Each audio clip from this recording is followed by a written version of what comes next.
തെരഞ്ഞെടുപ്പ് ചൂടിൻ്റെ പാരമ്യത്തിലാണ് V S സുനിൽകുമാറിനെ രണ്ടാം വട്ടം ഞാൻ കാണുന്നത്.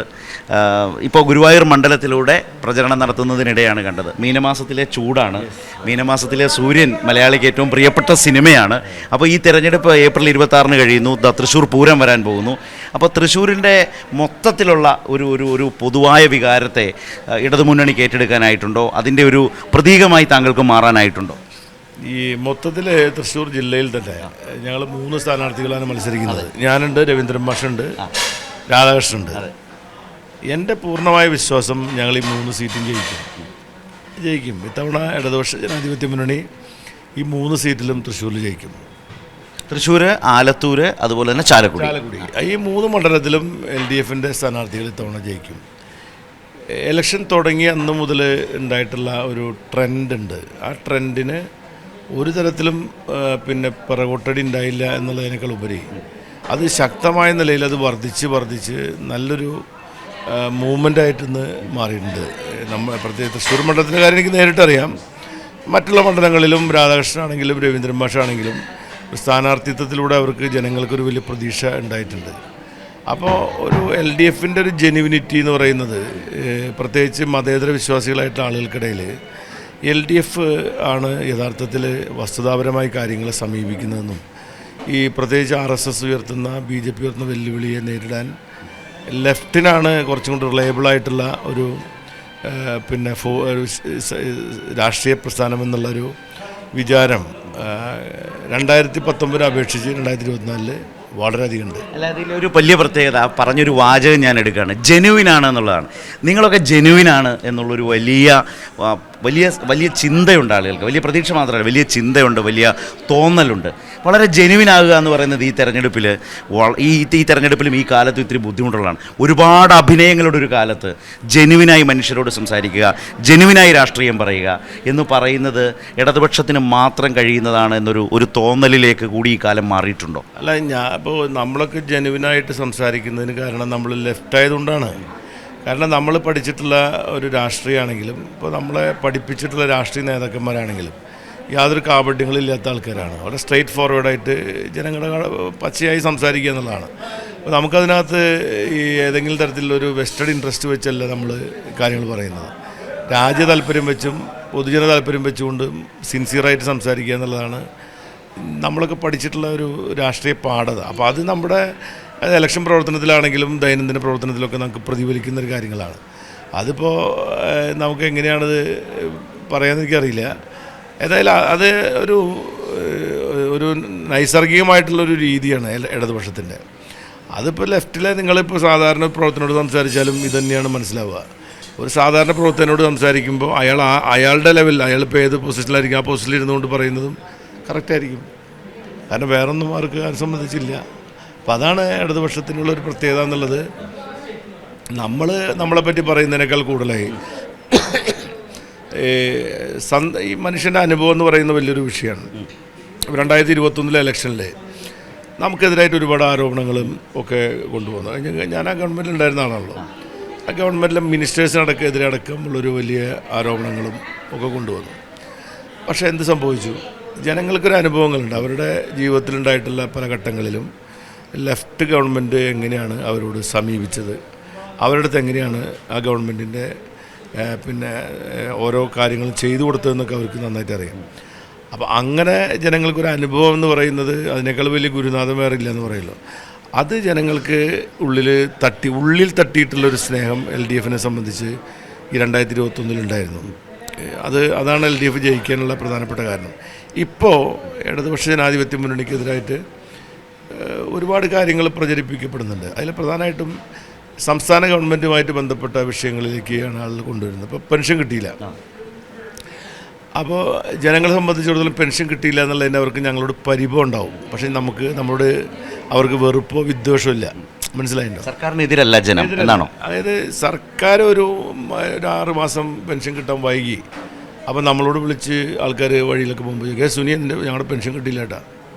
അതിൻ്റെ അർത്ഥം പെൻഷൻ നിങ്ങൾ എത്രയും പെട്ടെന്ന് എത്തിക്കണമെന്ന് മാത്രമേ ഉള്ളൂ. അതെന്തുകൊണ്ടാണെന്ന് ആൾക്കാർക്കറിയാം. പെൻഷൻ വൈകുന്നത് എന്തുകൊണ്ടാണെന്ന് ആൾക്കാർക്കറിയാം. അപ്പോൾ ഒരു ഗവൺമെൻറ്റിനോടുള്ള വിരോധമല്ല അവർ പ്രകടിപ്പിക്കുന്നത്, ഒരു പരിഭവമാണ്.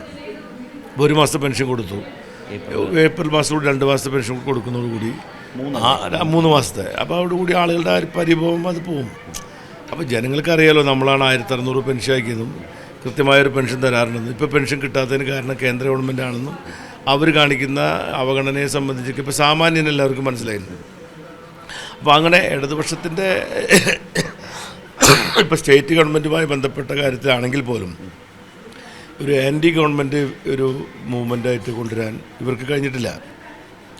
മീഡിയകളും അതിൽ പ്രതിപക്ഷം മുൻപ് കഴിഞ്ഞ മാസങ്ങളിൽ ഉണ്ടായിരുന്നതിൽ നിന്ന് ഈ തെരഞ്ഞെടുപ്പ് അടുക്കുന്ന ദിവസങ്ങളിലേക്ക് വരുമ്പോൾ പ്രതിപക്ഷം വല്ലാതെ, ഞാൻ UDF ഉദ്ദേശിച്ചത്, വല്ലാതെ പിന്നിലേക്ക് പോയോ? തീർച്ചയായിട്ടും പ്രതിപക്ഷം ഇപ്പോൾ അത്തരം കാര്യങ്ങൾ പറയാൻ അവർക്ക് പറ്റുന്നില്ലല്ലോ. കാരണം അവർക്ക് പറ്റാത്ത നിലയിലേക്ക് കാര്യങ്ങൾ മുന്നോട്ട് പോയിട്ടുണ്ട്. അല്ല, അത് ശരിയാണ്. ഇപ്പം ഞാൻ 2ാം റൗണ്ടാണ് പടക്കളം എന്ന് പറഞ്ഞ ഞങ്ങളുടെ പരിപാടിയുമായി ബന്ധപ്പെട്ട് കാസർഗോഡ് മുതൽ തിരുവനന്തപുരം മാർച്ച് മാസം ആദ്യം ചെല്ലുമ്പോൾ മണ്ഡലങ്ങളിലെ UDF ഏറ്റവും വലിയ സ്ട്രാറ്റജി എന്ന് പറയുന്നത് പെൻഷൻ എവിടെ, ദാരിദ്ര്യം, പട്ടിണി, പെൻഷൻ എവിടെ, പെൻഷൻ തരാത്ത സർക്കാർ. പക്ഷേ ഏപ്രിൽ മാസത്തിൽ 2ാം ഘട്ടം വന്നപ്പോൾ UDF ക്യാമ്പയിനിൽ ഒരിടത്തും അത് അവരുടെ പ്രവർത്തകരിൽ നിന്നോ അല്ലെങ്കിൽ അവരുടെ ഈ പാനലിസ്റ്റുകളിൽ നിന്നോ വരുന്നതേയില്ല. അല്ല, അതിന് കാരണം എന്താണെന്ന് വെച്ചാൽ അത് ഒരു ഗിമ്മിക്കാണെന്ന് ജനങ്ങൾക്ക് മനസ്സിലായിട്ടുണ്ടെന്ന കാര്യം ഇവർക്ക് മനസ്സിലായിട്ടുണ്ട്.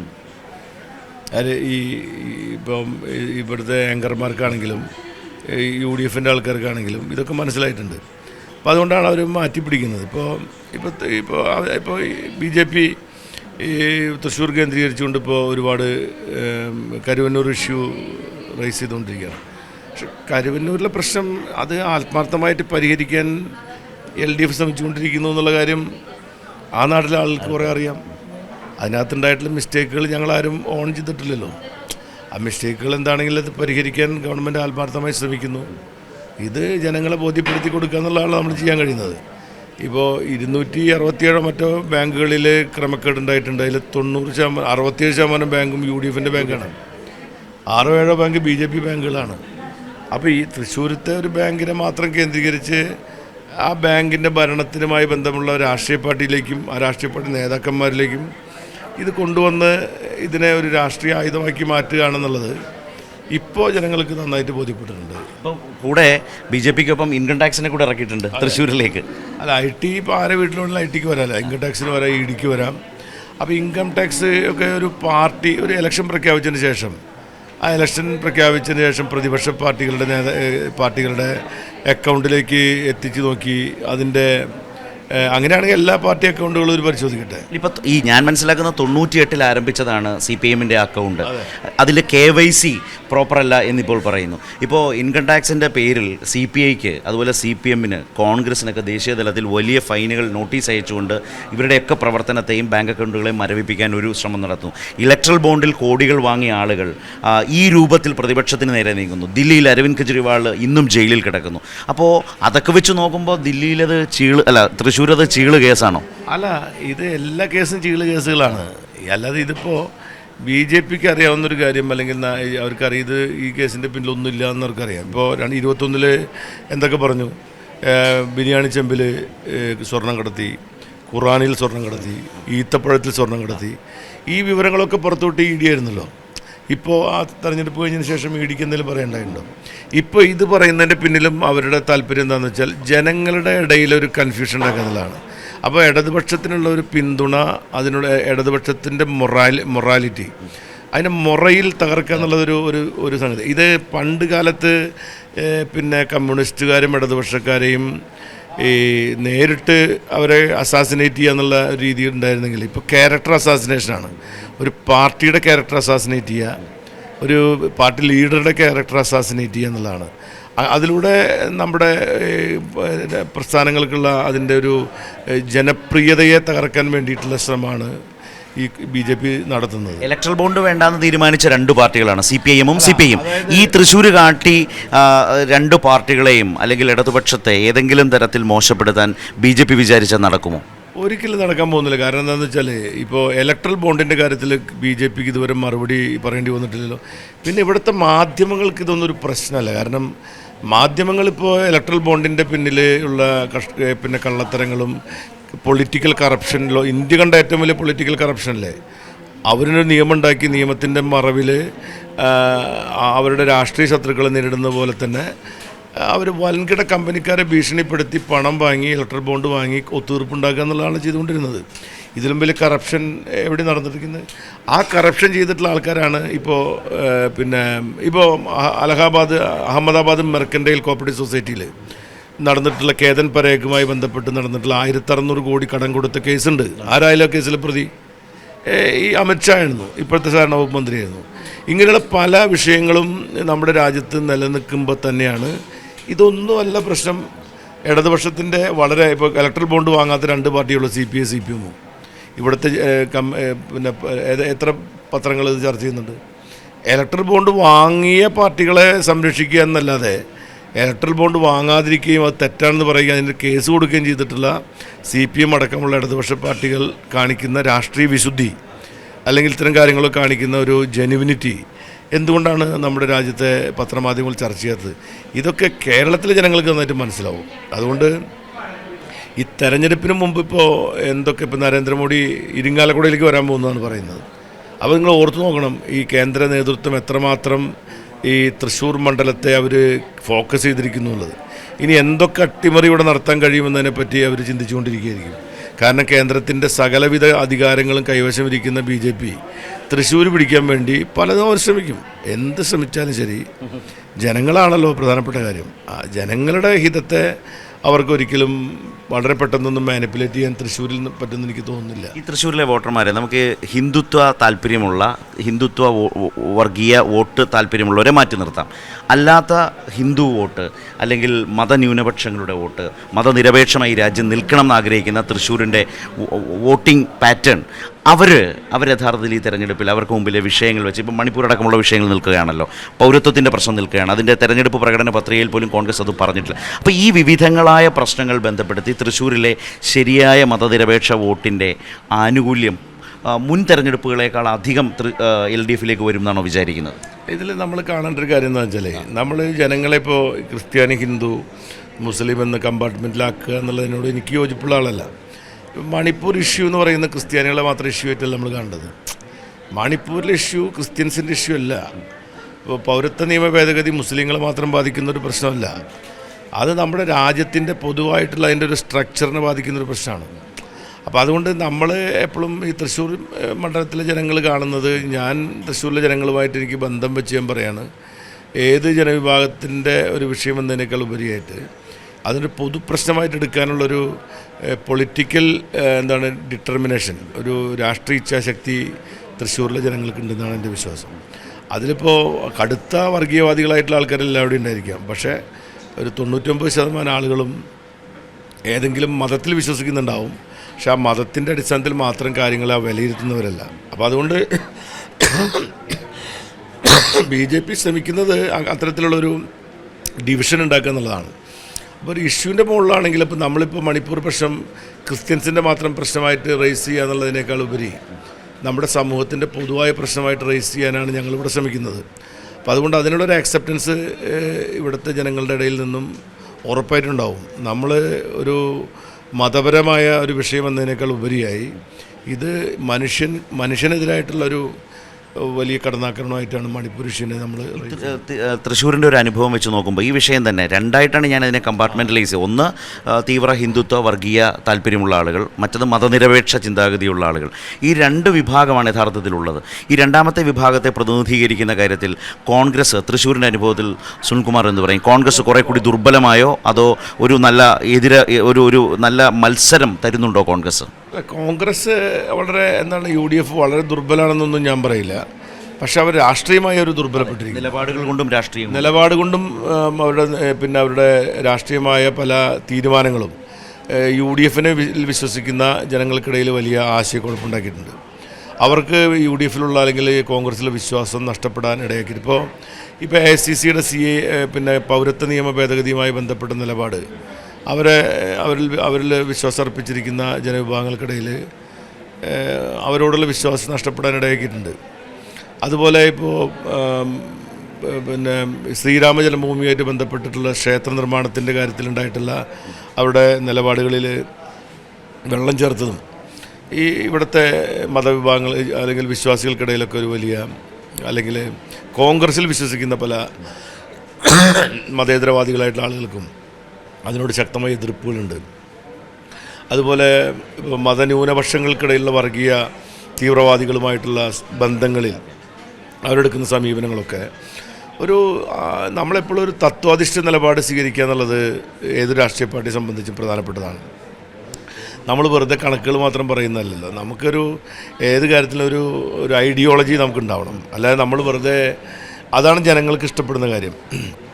അതായത് നമ്മൾ എങ്ങനെയും ജയിക്കുക എന്നുള്ള മട്ടിലാണെങ്കിൽ പിന്നെ നമുക്ക് പല കാര്യങ്ങളുണ്ടല്ലോ. അല്ല, അപ്പോൾ അവിടെയാണല്ലോ പോരുന്നെങ്കിൽ BJP-യുടെ വോട്ടും പോരട്ടെ, പോരുന്നെങ്കിൽ SDPIയുടെ വോട്ടും പോരട്ടെ എന്ന നിലയിൽ കാണുന്ന UDF തൃശ്ശൂരിൽ.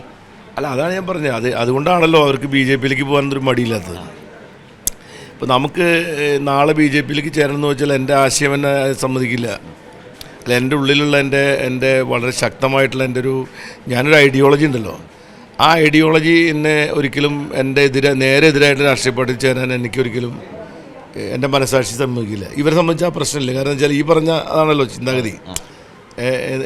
പിന്നെ എങ്ങനെയായാലും ഒരുപോലെ ജയിച്ചാൽ മതി. അതായത് അതിനാണ് ഈ പവർ പൊളിറ്റിക്സ് എന്ന് പറയുന്നത്. അധികാര രാഷ്ട്രീയം എന്ന് പറയുന്നതിൻ്റെ ഏറ്റവും വലിയ കോൺഗ്രസിൻ്റെ നാശത്തിൻ്റെ പ്രധാനപ്പെട്ട കാരണം ഈ പവർ പൊളിറ്റിക്സാണ്. അധികാരത്തിന് വേണ്ടി എന്തും ചെയ്യാം, അധികാരം ആണ് പ്രധാനം. അപ്പോൾ അങ്ങനെയാണെങ്കിൽ പല പാക്കേജുകളും BJP-ക്കാർ വയ്ക്കുമ്പോൾ ആ പാക്കേജ് അധിഷ്ഠിതമായിട്ടുള്ള രാഷ്ട്രീയത്തിലേക്ക് കോൺഗ്രസ്സുകാർ പോകാൻ. ഇപ്പോൾ കെ കരുണാകരൻ്റെ മകൾ പൽപ്പഞ്ചയ്ക്ക് പോകാൻ എന്തെങ്കിലും മടി ഉണ്ടായോ? പാക്കേജാണ്. ഒരു നല്ല പാക്കേജ് കിട്ടി കാണും എന്നാണ് ആളുകൾ പറയുന്നത്. അല്ലാതെ ആശയത്തിൻ്റെ അടിസ്ഥാനത്തിലാണെങ്കിൽ എങ്ങനെയാണ് കോൺഗ്രസ് ഇത് വിട്ട് നേരെ BJP-യിലേക്ക് പോകാൻ കഴിയുക? അങ്ങനെ കഴിയില്ലല്ലോ. അപ്പോൾ ഇങ്ങനെയുള്ള ചിന്താഗതി പുലർത്തുന്ന നേതൃത്വം നയിക്കുന്നിടത്തോളം കാലം ഈ കോൺഗ്രസിൽ നിന്നും ആളുകൾ BJP-യിലേക്ക് പോയിക്കൊണ്ടിരിക്കും. നേരെ എതിരുള്ള രാഷ്ട്രീയ പാർട്ടി നമ്മൾ എന്തിനാണ് എതിർക്കുന്നത്, ആ എതിർക്കുന്ന രാഷ്ട്രീയ പാർട്ടിയിലേക്ക് നേരെ പോയി ചേരാണ്. അത് 24 മണിക്കൂർ കൊണ്ട് ചേരാനൊരു പ്രയാസമില്ല എന്നുള്ളതാണ് പിന്നെ രസം. എന്ന് വെച്ചാൽ കോൺഗ്രസിലെ നിലവിലെ നേതാക്കന്മാരിൽ ഒരാൾ പോലും ആരെപ്പോൾ വേണമെങ്കിലും BJP-യിലേക്ക് പോകാമെന്ന നിലയിലേക്ക് കേരളത്തിലെ കോൺഗ്രസും രൂപപ്പെട്ട് കഴിഞ്ഞ ഒരു അന്തരീക്ഷത്തിലാണോ ഈ തെരഞ്ഞെടുപ്പ് നടക്കുന്നത്? അല്ല, കേരളത്തിലെ കോൺഗ്രസിൻ്റെ നേതാക്കന്മാർ പോകാത്തതിന് കാരണം BJP-ക്ക് അത്ര കണ്ട് ബലം വന്നിട്ടില്ല എന്നുള്ളതുകൊണ്ടാണ്. ഇപ്പോൾ അതിന് കുറേ കൂടി മാറ്റം വന്നു. ഇപ്പോൾ അവരിനി ഞങ്ങളും കൂടെ ചേർന്നാൽ അതിന് ബലം കിട്ടെങ്കിൽ ചേരട്ടെ എന്ന് വിചാരിച്ച് നിൽക്കുന്ന ആളുകൾ ധാരാളമുണ്ട്. ഇനിയിപ്പോൾ ഈ പാർലമെൻറ്റ് ഇലക്ഷൻ കഴിഞ്ഞാൽ എന്താ സംഭവിക്കുകയെന്ന് നമുക്ക് പറയാൻ പറ്റില്ല. കാരണം BJP-യിലേക്ക് ചേരുന്നതിന് ആശയപരമായിട്ടുള്ള ഒരു പ്രശ്നം അവർക്കില്ല. കാരണം അങ്ങനെ ഒരു ആശയം അവർക്കില്ലാത്തതുകൊണ്ടാണ്. ഞാൻ പറഞ്ഞല്ലോ നേരത്തെ, ആരുടെ വോട്ട് കിട്ടിയാലും എനിക്ക് കുഴപ്പമില്ല എന്ന് പറയുന്നതിൻ്റെ അതിൻ്റെ പിന്നിലൊരു പൊളിറ്റിക്സ് ഉണ്ട്, അല്ലെങ്കിൽ അതിൻ്റെ പിന്നിലൊരു സമീപനമുണ്ട്. ആ സമീപനമാണ് പ്രശ്നം. അപ്പോൾ നമുക്ക് ചില വോട്ടുകൾ വേണ്ടാന്ന് പറയുന്നതിൻ്റെ അർത്ഥം എന്താ? അപ്പോൾ അത് നമ്മൾ പ്രായോഗികമായി ശരിയാണോ എന്ന് ചിലപ്പോൾ ആൾക്കാർ ചോദിക്കും. ഇത് പ്രായോഗികമായിട്ട് ശരിയാണോ? പക്ഷേ അത് പ്രായോഗികമായിട്ട് ശരിയാണത്. കാരണം എന്താ വെച്ചിട്ടുണ്ടെങ്കിൽ ഇടതുപക്ഷ ജനാധിപത്യ മുന്നണി എന്തുകൊണ്ടാണ് അതിൻ്റെ ഒരു ഐഡിയോളജിയിലാണ് അതിനെ നിലനിൽക്കുന്നത്. ആ ഐഡിയോളജി പോയി കഴിഞ്ഞാൽ പിന്നെ എങ്ങനെയാണ് നമുക്ക് നമ്മുടെ പ്രവർത്തകരെ അല്ലെങ്കിൽ നമ്മളിൽ വിശ്വസിക്കുന്നവരെ എങ്ങനെ നമ്മൾക്ക് പിടിച്ചു നിർത്താൻ കഴിയുക? ഐഡിയോളജി പോയാൽ ഇടതുപക്ഷം ഇന്നത്തെ കോൺഗ്രസ്സായി മാറിയ പോലെ എന്നാണോ? അങ്ങനെ ആവുമല്ലോ. അതാണ് പ്രധാനപ്പെട്ട കാര്യം. കോൺഗ്രസിന് സംഭവിച്ച ഐഡിയോളജി പോയി. ഐഡിയോളജി പവർ പൊളിറ്റിക്സാണ്. അതിൽ മാത്രമായിട്ട് മാറി എന്നുള്ളതാണ്. അതാണ് അവർക്ക്. അതുകൊണ്ടാണ് പവർ എവിടെയുണ്ടോ അവിടേക്ക് അവർക്ക് പോകാൻ മടിയില്ലാത്തത്. ഒറ്റ കാര്യം കൂടി, ഈ തൃശ്ശൂർ ലോക്സഭാ മണ്ഡലത്തിലെ 7 നിയമസഭാ മണ്ഡലങ്ങളും ആ 7 നിയമസഭാ മണ്ഡലങ്ങളിലും LDF സ്ഥാനാർത്ഥി എന്ന നിലയിൽ സുനിൽകുമാറിന് നല്ല വിശ്വാസമുണ്ടോ? തീർച്ചയായിട്ടും. ഞാനവിടെ മത്സരിച്ച് ജയിച്ച 2 മണ്ഡലങ്ങളുണ്ട്. അതായത് പഴയ ചെറുപ്പ് മണ്ഡലം നാട്ടികയാണിപ്പോൾ ഞാൻ ജയിച്ച മണ്ഡലമാണ്. നേരത്തെ തൃശ്ശൂർ മണ്ഡലത്തിൽ ഞാൻ ജയിച്ച മണ്ഡലമാണ്. പിന്നെ ഈ നാട്ടിക ഞാൻ പഴയ ചെറുപ്പിൻ്റെ ഭാഗമായിരുന്ന 2-3 പഞ്ചായത്തുകൾ പുതുക്കാട് മണ്ഡലത്തിലുണ്ട്. പിന്നെ കുറച്ച് പഞ്ചായത്തുകൾ ഒരു ഭാഗം നമ്മുടെ ഉല്ലൂർ മണ്ഡലത്തിലുണ്ട്.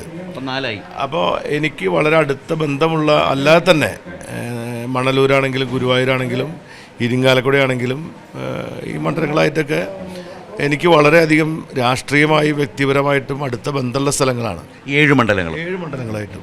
ആളുകളെ ഇങ്ങനെ പേരെടുത്ത് വിളിക്കാൻ പറ്റുന്ന, തോളത്ത് കൈയിടാൻ പറ്റുന്ന അടുത്ത ബന്ധമുള്ള സ്ഥലങ്ങളാണ്. ഇപ്പോൾ നമ്മളിപ്പോൾ ഓരോ ഇലക്ഷനായിട്ടും അല്ലാതെയൊക്കെ അവിടെയൊക്കെ ചാർജ് എടുത്തും അല്ലാതെയും ഒക്കെ, പിന്നെ വിദ്യാർത്ഥി യുവജന സംഘടനാ പ്രവർത്തനമായിട്ട് ബന്ധപ്പെട്ട് എല്ലാ പ്രദേശത്തുള്ള ആളുകളുമായിട്ടൊക്കെ നമുക്ക് 85 മുതലുള്ള ബന്ധങ്ങളുണ്ട്. ആ ബന്ധങ്ങളിൽപ്പെട്ട ആളുകളൊക്കെ എല്ലാ സ്ഥലത്തും പല പല രാഷ്ട്രീയ പാർട്ടികളുണ്ട്. CPIയിലും CPM-ലും മാത്രമല്ല കോൺഗ്രസിലും BJP-യിലും ഒക്കെ ഉള്ള ആൾക്കാരുണ്ട്. അങ്ങനെയുള്ള ആൾക്കാർ പിന്നെ പല രീതിയിലുള്ള ബന്ധങ്ങൾ നമ്മൾ ഇവിടെ രാഷ്ട്രീയ പ്രവർത്തനത്തിൻ്റെ ഭാഗമായിട്ടുണ്ടായിരുന്നതുകൊണ്ട് നമുക്കൊരു അപരിചിതത്വം എവിടെ പോയാലും ഉണ്ടാവേണ്ട കാര്യമില്ല. എല്ലായിടത്തും നമുക്ക് അങ്ങനെ ബന്ധമുണ്ട് അവിടെ. പിന്നെ സാധാരണക്കാരുമായിട്ട് ഉള്ള ഒരു കണക്ഷൻ എപ്പോഴും നമ്മൾ അതിനെ നമ്മളൊരിക്കലും വലിയ പ്രാധാന്യം കൊടുക്കുന്ന ആൾക്കാരായതുകൊണ്ട് അവരായിട്ട് ഇടപഴകാനൊന്നും നമുക്ക് വേറെ പരിശീലനത്തിൻ്റെ ആവശ്യമില്ല. 7 മണ്ഡലങ്ങളിലും ഏതാണ്ട് ലീഡ് ചെയ്യാൻ കഴിയുമോ? 7 മണ്ഡലത്തിലും ലീഡ് ചെയ്യുന്നതാണ് എൻ്റെ പ്രതീക്ഷ. 7 മണ്ഡലത്തിലും ലീഡ് കിട്ടുന്നതാണ് എൻ്റെ പ്രതീക്ഷ.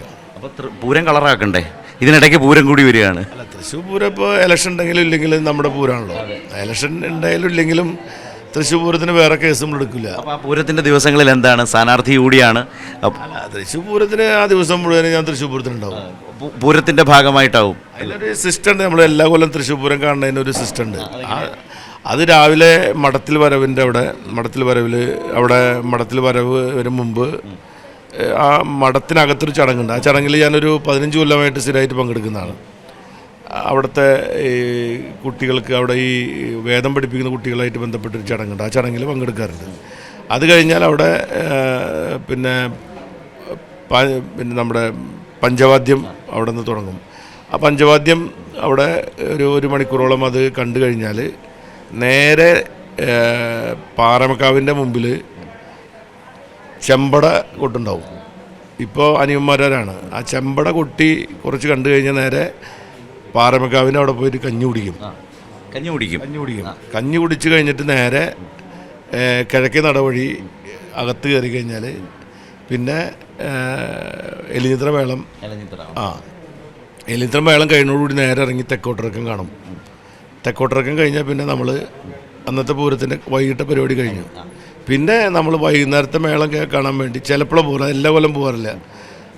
ചിലപ്പോൾ നമ്മൾ മേളം വരുമ്പോൾ മേളം കാണാൻ പോകും. ഇത്തവണ പോകാൻ അവിടെ ഉണ്ടാവുമല്ലോ. ഉണ്ടാവും. പിന്നെ അത് കഴിഞ്ഞാൽ പിന്നെ വൈകുന്നേരം പിറ്റേ ദിവസം രാവിലെ അന്ന് വെടിക്കെട്ട് കഴിഞ്ഞാൽ പിറ്റേ ദിവസം ഉപചാരം ചൊല്ലി പിരിയുന്ന ചടങ്ങ് വരെ പങ്കെടുക്കും. അതിന് മുമ്പ് തെക്കേ നട തുറക്കുന്ന ചടങ്ങ്, പിന്നെ നമ്മുടെ ചെറുപൂരങ്ങളുടെ കൊടിയേറ്റം, ഇതിലൊക്കെ പങ്കെടുക്കാറുണ്ട്. ഒക്കെ തൊല്ലം പങ്കെടുക്കും. അപ്പോൾ ഏതായാലും തെരഞ്ഞെടുപ്പ് തിരക്കിൽ